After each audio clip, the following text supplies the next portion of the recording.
Oke, baik. Selamat pagi, teman-teman. Assalamualaikum warahmatullahi wabarakatuh. Hari ini teman-teman akan melaksanakan perkuliahan pengantar ilmu hukum 3 SKS di hari Selasa ini. Ya, hari ini berarti kita sudah pertemuan ke-11 ya. It means next week kita sudah UTS ya. Jadi teman-teman juga harap dipersiapkan untuk ujiannya mulai minggu depan. Oke, kita langsung ke materi perkuliahan hari ini, yaitu tentang asas hukum. Oke, jadi asas hukum.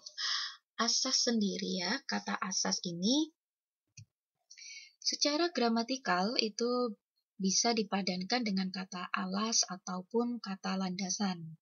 Kalau menurut Purwadarminta dalam Kamus Umum Bahasa Indonesia, yang disebut dengan asas itu adalah kebenaran yang menjadi tumpuan berpikir atau berpendapat.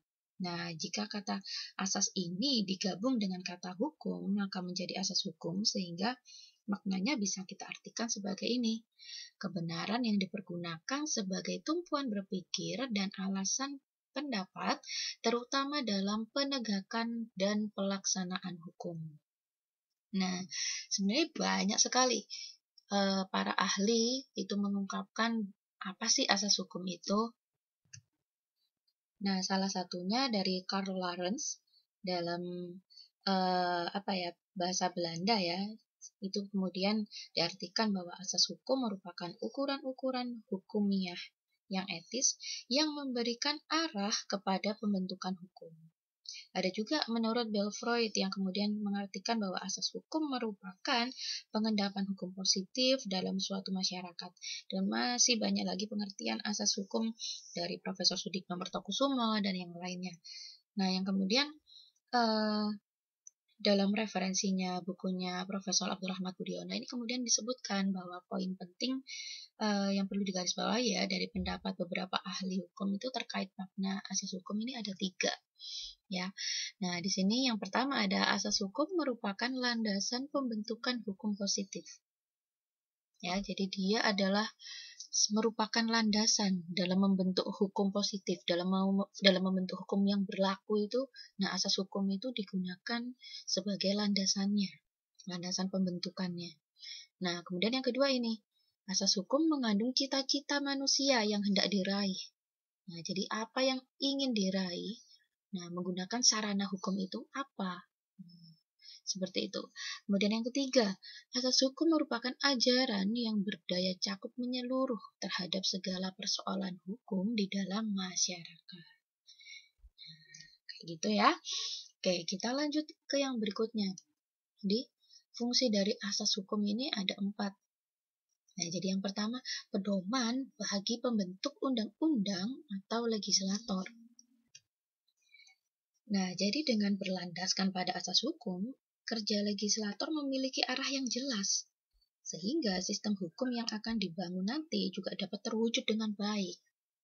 Nah, arahan atau bimbingan tersebut berarti bahwa asas hukum menjadikan dirinya sebagai titik tolak, sebagai asal, sebagai landasan bagi hukum positif yang akan dibuat. Jadi dalam pembentukannya seperti itu. Dia sangat dijadikan pedoman bagi para legislator atau pembentuk undang-undang untuk membentuk undang-undang yang akan diberlakukan nantinya. Seperti itu.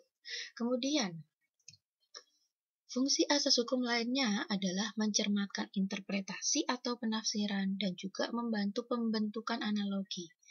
Nah, jadi teman-teman nanti juga akan belajar sedikit ya tentang penemuan hukum atau refinting. Nah, jadi salah satu metode yang digunakan untuk menemukan hukum, salah satunya bisa menggunakan interpretasi atau penafsiran, bisa juga menggunakan analogi. Nah, fungsinya asas hukum di sini ternyata juga bisa mencermatkan interpretasinya itu dan membantu pembentukan analogi dalam melakukan proses penemuan hukum. Nah, untuk masalah proses penemuan hukum seperti apa dan bagaimana metodenya, kita akan belajar nanti ya di pertemuan selanjutnya. Kemudian yang keempat, fungsi asas hukum yang lainnya adalah ini, membantu memberikan koreksi terhadap perundang-undangan yang terancam kehilangan maknanya. Nah, jadi yang terancam kehilangan maknanya maka lebih baik kembali ke fungsi asas hukum. Kembali ke asas hukum, ke landasan hukumnya itu seperti apa, dilihat dulu agar kemudian bisa lebih terarah bagaimana perundang-undangannya dan tidak terancam kehilangan makna. Jadi dia bisa bersifat dan berfungsi menjadi sebagai koreksi. Si asas hukum ini bisa menjadi koreksi jika suatu saat perundang-undangan terancam kehilangan maknanya. Seperti itu. Lebih detailnya, kayak gimana sih asas hukum itu bentuknya seperti apa sih? Nah, kita langsung lihat di sini. Sebenarnya asas hukum itu ada banyak sekali. Cuman di sini saya cantumkan 13 asas hukum yang ya untuk mahasiswa semester 1 ya, mahasiswa semester 1 paling enggak udah tahulah kulit-kulitnya gitu. Nanti lebih dalam teman-teman akan belajar yang lebih dalam bagaimana asas hukum pidana, di bidang perdata, administrasi negara, dan sebagainya. Itu nanti di semester 2 dan seterusnya. Jadi untuk kulit-kulitnya, 13 asas hukum ini teman-teman paling nggak bisa lah untuk paling nggak harus mengetahui ya. Oke, kita bahas yang pertama. Jadi untuk yang nomor 1 sampai nomor 3, nomor 1, 2, 3 ini, sorry.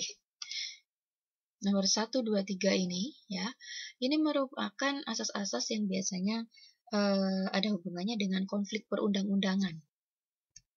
Oke, kita langsung aja ke asas yang pertama. Lex superior derogat lex inferior. Jadi hukum yang lebih tinggi mengesampingkan hukum yang lebih rendah. Nah, misalnya nih, peraturan menteri bertentangan dengan undang-undang. Ya, maka dalam hal ini yang dikesampingkan adalah peraturan menteri. Nah, sebab peraturan menteri derajatnya lebih rendah daripada undang-undang. Teman-teman mungkin juga harus sudah mengetahui ya, jadi dalam hierarki peraturan perundang-undangan, sebagaimana tercantum ya dalam undang-undang tentang pembentukan peraturan perundang-undangan, itu hierarkinya yang pertama adalah UUD NRI tahun 1945, kemudian TAP MPR, kemudian yang ketiga ada undang-undang dan juga Perpu, peraturan pemerintah pengganti undang-undang, kemudian yang keempat ada peraturan pemerintah, yang kelima ada peraturan presiden, dan kemudian yang keenam ada peraturan daerah. Peraturan daerah yang pertama ya ada yang tingkat provinsi, sampai yang terakhir ada tingkat kota atau kabupaten ya. Jadi teman-teman harus mengetahui itu juga. Nah, hukum yang lebih tinggi mengesampingkan hukum yang lebih rendah. Itu tadi sudah saya jelaskan ya. Nah, kemudian ada yang kedua, lex posteriori derogat lex priori. Jadi hukum yang baru mengesampingkan hukum yang lama. Nah, asas ini hanya dapat dijadikan acuan apabila derajat perundang-undangannya sama. Misalnya nih, undang-undang dengan undang-undang. Nah, kalau misalnya ada undang-undang tentang apa ya, undang-undang A lah intinya, undang-undang A ini sudah tidak berlaku, dia sudah dicabut karena sudah diganti dengan undang-undang yang baru, yaitu undang-undang B. Nah, maka hukum yang baru itu kemudian mengesampingkan hukum yang lama, sehingga karena udah dicabut ya tidak diberlakukan.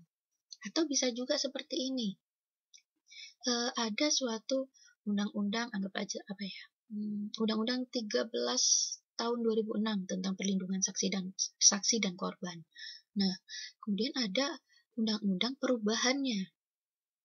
Undang-undang perubahan dari undang-undang yang 13 tahun 2006 tadi, yaitu di nomor 31 tahun 2014. Nah, undang-undang perubahan ini merubah beberapa pasal yang ada di undang-undang 13 tahun 2006.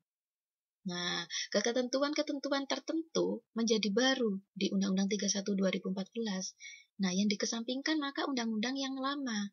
Undang-undang yang 2006, yang tahun 2006, beberapa pasalnya bisa dikesampingkan jika ada pasal yang baru di Undang-Undang yang 31 2004. Ya, karena memang dalam peraturan perundang-undangan kita ya, itu memang ada yang kemudian secara serta-merta seluruh isi dalam undang-undang itu dicabut. Jadi langsung undang-undang itu dicabut kemudian diganti dengan yang baru. Tapi ada juga undang-undang yang kemudian dibentuk itu hanya untuk melakukan perubahan dalam beberapa pasal saja. Sehingga yang tidak dirubah yang pasti masih menggunakan yang lama. Tapi yang sudah dirubah ya berarti menggunakan yang baru. Seperti itu teman-teman. Nah, kita lanjut ke yang ketiga. Lex specialis derogat lex generalis. Hukum yang khusus mengesampingkan hukum yang umum. Ya. Nah, asas ini hanya dapat dijadikan acuan apabila derajat perundang-undangannya yang bertentangan itu sama. Jadi derajatnya sama. Misalnya, ketentuan dalam Undang-Undang A bertentangan dengan ketentuan yang ada dalam Undang-Undang B. Nah, itu kan sama-sama derajatnya sama tuh, Undang-Undang A dan Undang-Undang B. Atau gini aja, biar teman-teman lebih bisa memahami ya. Misalnya di dalam kitab Undang-Undang Hukum Pidana dulu diatur pasal-pasal terkait tindak pidana korupsi. Nah, namun ketika sudah ada undang-undang terkait tindak pidana korupsi sendiri, ya maka yang dikesampingkan adalah yang sifatnya umum, yaitu kitab Undang-Undang Hukum Pidana. Karena sudah ada yang sifatnya khusus, yaitu Undang-Undang Pemberantasan Tindak Pidana Korupsi itu sendiri. Nah, itu salah satu contoh lex specialis derogat lex generalis. Seperti itu. Oke. Kita lanjut ke nomor 4. Nomor 4, 5, dan juga 6. Ini biasanya asas-asas yang ada di dalam hukum pidana. Jadi ada nullum delictum nulla puna sine previa lega punali. Tidak ada suatu perbuatan dapat dihukum kecuali berdasarkan ketentuan pidana menurut undang-undang yang telah ada sebelum perbuatan itu terjadi. Ya, jadi suatu kejahatan, suatu tindak pidana, ya jika itu terjadi ya memang karena sudah ada landasannya, sudah ada aturan yang mengikat sebelumnya. Misalnya, telah terjadi pembunuhan. Nah, sebelumnya sudah diberlakukan kitab Undang-Undang Hukum Pidana di pasal 338. Nah, maka orang itu bisa kemudian diberikan pidana atas perbuatannya karena berdasarkan pasal 338 sudah ada peraturannya yang mengatur seperti itu. Ya, jadi suatu perbuatan itu dapat dihukum ya berdasarkan ketentuan pidana menurut undang-undang yang telah ada sebelum perbuatan itu terjadi. Seperti itu. Nah, kemudian yang kelima, Genstraf Sonderschuld. Tidak ada pidana tanpa kesalahan. Oh ya, yang nomor 4 tadi biasanya orang-orang juga biasanya ya di kalangan hukum itu juga dikenal namanya nullum delictum itu tadi asas legalitas. Kalau yang nomor 5, orang-orang biasanya kita mengenal juga dengan istilah asas kesalahan. Genstraf Sonderschuld. Jadi tidak ada pidana tanpa kesalahan. Ya, orang tidak mungkin dihukum, tidak mungkin diberikan pidana atau penderitaan jika dia tidak melakukan kesalahan. Ya, nanti kita akan belajar lebih jelas lagi, lebih detail lagi di hukum pidana di semester 2 ya. Kemudian yang keenam, presumption of innocence atau asas praduga tak bersalah.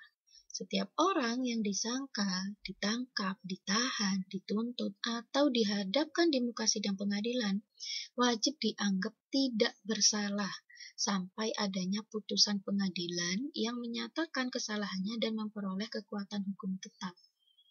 Nah, jadi tidak boleh, makanya kita itu main hakim sendiri ya, seperti yang kita udah pernah bahas di materi perkuliahan sebelumnya ya.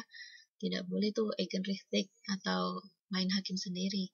Karena memang kita ya setiap ada orang yang masih statusnya tersangka lah atau terdakwa, itu tidak bisa yang kemudian kita sebut dia telah bersalah.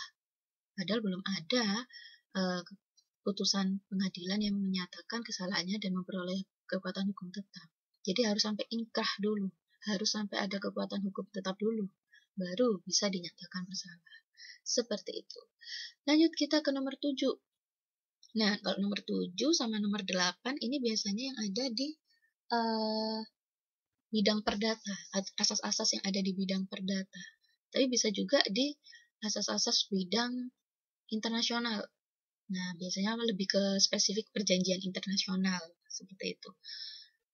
Nah, teman-teman nanti juga akan belajar hukum perdata, terus juga akan belajar hukum, kalau perjanjian internasional ada nggak ya? Sebentar. Oh, ternyata di kurikulum tidak ada perjanjian internasional. Nah, tapi tetap bisa dipelajari di hukum internasional, karena biasanya di hukum internasional salah satunya juga membahas tentang, seingat saya ya, juga biasanya membahas tentang konvensi gitu. Nah, konvensi atau perjanjian internasional itu biasanya juga berlaku nomor 7 dan juga nomor 8. Di bidang perdata pun juga seperti itu, berlaku nomor 7 dan juga 8. Ya, jadi yang ketujuh ada Pacta Sunt Servanda atau asas kebebasan berkontrak. Seingat saya ini di pasal 1338, asas kebebasan berkontrak itu. Jadi semua persetujuan yang dibuat secara sah berlaku sebagai undang-undang bagi mereka yang membuatnya. Ya. Dan kemudian juga yang nomor 8 ada good faith atau itikat baik. Jadi semua perjanjian itu harus dilakukan dengan adanya itikat baik. Tidak boleh ada hal-hal yang bersifat tidak halal dan sebagainya. Jadi semuanya itikatnya harus itikat baik. Nah, kemudian kita lanjut ke asas nomor 9. Cogitationis bonum nemo patito. Apa yang ada di dalam hati tidak dapat dihukum. Nah, saya lupa, saya pernah jelasin ini ke kalian nggak ya? Seingat saya sih kayaknya pernah ya. Jadi ya salah satunya kalau misalnya jika itu masih dalam bentuk niat, masih diniatkan di dalam hati, tetapi belum ada perbuatan yang nyata terlihat, nah itu tidak bisa dihukum. Ya, jadi jika niat itu belum tergambarkan pada suatu skema perbuatan, ya tidak bisa dihukum. Seperti itu. Lanjut ke nomor 10, ubi societas ibi ius. Nah, di mana ada masyarakat, di situ ada hukum.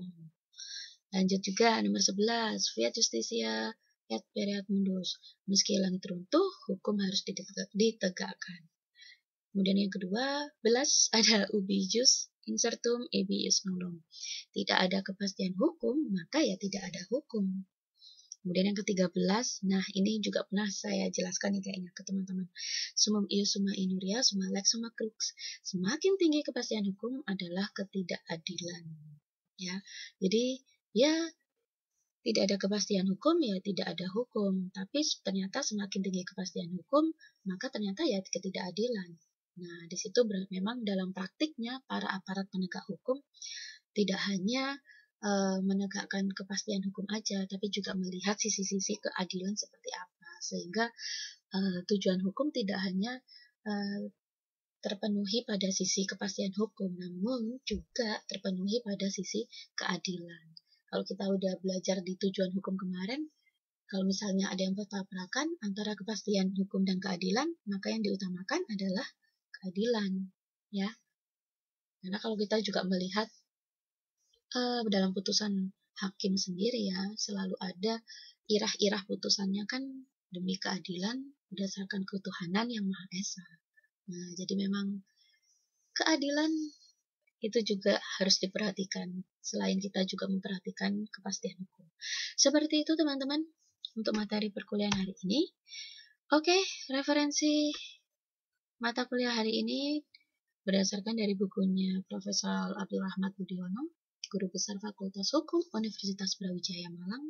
Kemudian juga dari materi perkuliahannya Profesor Edi Omar Syarif Hiarij, Guru Besar Fakultas Hukum Universitas Gadjah Mada Yogyakarta. Baik, terima kasih teman-teman atas atensinya. Selamat belajar. Dan saya menugaskan ke teman-teman ya untuk tugas membuat video terkait mata kuliah hari ini, dan detail bagaimana tugasnya sudah ada ya di WhatsApp group. Oke, teman-teman, selamat belajar dan selamat mengerjakan tugas. Semoga ilmu hari ini bisa bermanfaat bagi teman-teman. Jangan lupa deadline tugasnya ya dikumpulkan hari ini ya, jam 14.10. Itu deadline-nya. Oke, terima kasih. Semoga teman-teman selalu sehat dan bahagia selalu ya. Selamat belajar, selamat mengerjakan. Saya tutup kuliahnya. Wassalamualaikum warahmatullahi wabarakatuh. Terima kasih. Sukses selalu. Good luck.